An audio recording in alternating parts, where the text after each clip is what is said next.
Monsieur le Premier ministre, vous êtes des champions. En France, le patrimoine des ultra-riches est le plus indécent du monde, multiplié par 5 en 10 ans.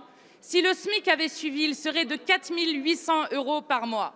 En France, les entreprises du CAC 40 versent 51 milliards d'euros aux actionnaires, plus 22% en un an.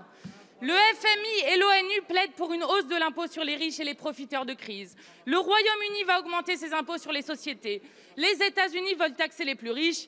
Et vous, que faites-vous? Vous voulez faire 2,3 milliards d'euros d'économies sur les personnes privées d'emploi et plonger plus d'1 million de Français dans la misère. Vous voilà donc à tripatouiller notre système d'assurance chômage. Bon, le Conseil d'État a d'abord censuré une bonne partie de vos mesures en vous reprochant des inégalités d'allocation allant de 1 à 4.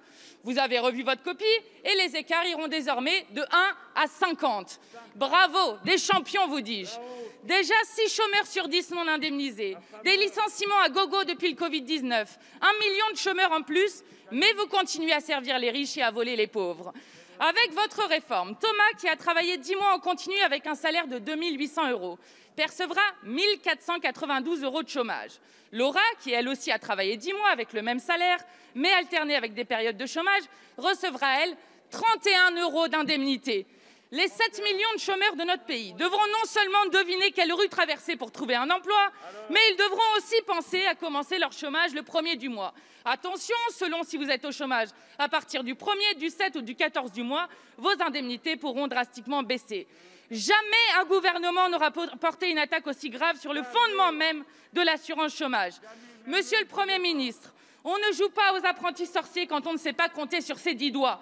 Abandonnez cette réforme indigne dont personne ne veut. Luttez enfin contre le chômage et non contre les chômeurs.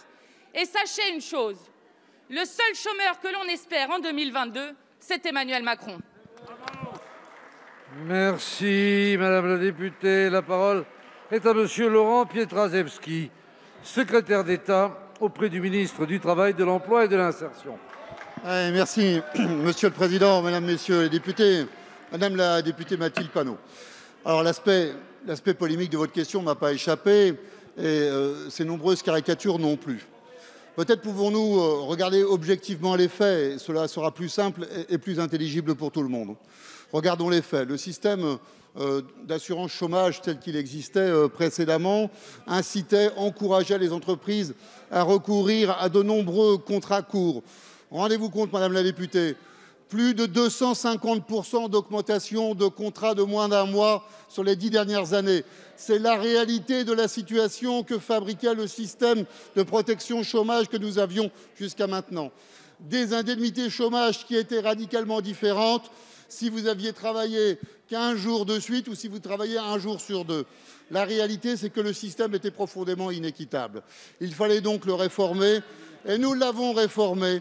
Tenant compte, et peut-être là-dessus pourrions-nous nous retrouver, tenant compte de la réalité de la crise sanitaire, c'est bien pour ça que la réforme qui sera mise en place au 1er juillet n'est pas celle qui avait été mise sur la table en 2019. Elle a été très largement aménagée pour tenir compte d'un certain nombre de remarques.